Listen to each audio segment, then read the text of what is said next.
சின்ன திரையில கலக்கப் போவது யாரு? குக் வித் கோமாளி இந்த மாதிரி ஷோ மூலமா ஃபேமஸ் ஆனவர் தான் வந்து பாலா. இவருக்கு வந்து கலக்கப் போவது யாரு ஷோ வந்து ஒரு பெரிய புகழ தேடி குடுச்சு அப்படின்னு சொல்லலாம். அதனாலேயே பாலான்ற பேரை எல்லாருமே வந்து ரொம்ப பாசமா கேபிஒய் பாலா அப்படின்னு சொல்லி கூப்பிட ஆரம்பிச்சாங்க. அதுக்கப்புறமா குக் வித் கோமாளி ஷோக்கு வந்ததுக்கு அப்புறமா இவரோட அந்த டைமிங் காமெடியா இருக்கட்டும், ரைமிங்கா இருக்கட்டும், அதுக்கப்புறம் இவர் பண்ற நிறைய மொமெண்ட்டை வந்து நிறைய பேர் ரசிச்சுட்டு இருந்தாங்க. அந்த ஷோல இவருக்குன்னு தனி ஃபேன் பேஸே இருக்கு. மோஸ்ட்லி வெட்டுக்கிளி பாலா அப்படின்னு சொல்லிட்டு இருந்தவங்க அடுத்து கேபிஒய் பாலான்னு சொல்ல ஆரம்பிச்சாங்க. அதுக்கப்புறமா பார்த்தீங்கன்னா பாலாவை பார்க்கறதுக்காகவே நிறைய பேர் இந்த ஷோவுமே பார்க்க ஆரம்பிச்சாங்க. இதை தொடர்ந்து இந்த மாதிரி படங்கள்லையும் சரி, அதுக்கப்புறம் இந்த மாதிரி ஷோலையும் சரி, இப்போ எந்த அளவுக்கு காமெடி பண்றாரோ அந்த அளவுக்கு நிஜ லைஃப்ல ஹீரோவா வாழ்ந்துட்டு இருக்காரு. அதாவது இவர்கிட்ட காசு இருக்கோ இல்லையோ, இல்லாதவங்களுக்கு வந்து தேடி தேடி போய் உதவி பண்ணிட்டு இருக்காரு. இவருக்குன்னு எதையுமே சேர்த்து வைக்காம இவர்கிட்ட கிடைக்கிற எல்லா காசுமே இவர் கஷ்டப்பட்டு வேலை பார்க்குற காசு எல்லாத்தையுமே இல்லாத மக்களுக்கு தான் கொடுத்து உதவி செஞ்சுட்டு இருக்காரு. அந்த வகையில் பாலா மேல நிறைய பேத்துக்கு வந்து ஒரு பெரிய மரியாதை இருக்கு. ஏன்னா இல்லாதவங்களுக்கு ஆம்புலன்ஸ் வாங்கி கொடுத்தது, நிறைய பேர் குழந்தைகளை படிக்க வச்சுட்டு இருக்காரு. ராகவா லாரன்ஸ் அப்படின்னு சொன்னாலே அவரோட படங்களை தாண்டி அவர் பண்ற ஹெல்ப் தான் நமக்கு ஞாபகம் வரும்.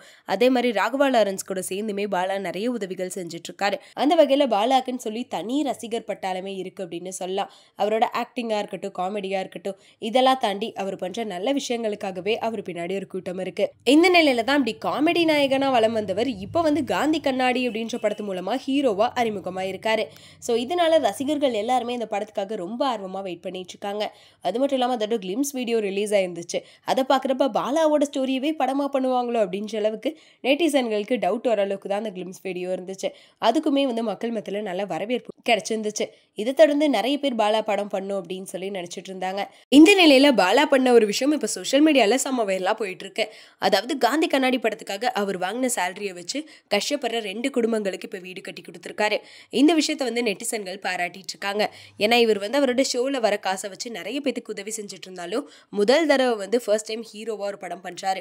அந்த படத்துக்காக அவர் வாங்கின சேலரியை வச்சு கூட மக்களுக்கு இப்படி உதவி செய்யறாரு அப்படின்னு சொல்லி இவரோட இந்த செயலை வந்து நிறைய பேர் வந்து பாராட்டிட்டு இருக்காங்க.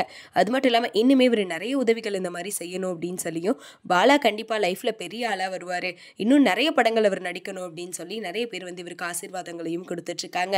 அது மட்டும் இல்லாமல் பாலா பண்ண இந்த விஷயத்தை பத்தி நீங்க என்ன நினைக்கிறீங்க அப்படின்றத மறக்காம கமெண்ட் பண்ணிருங்க.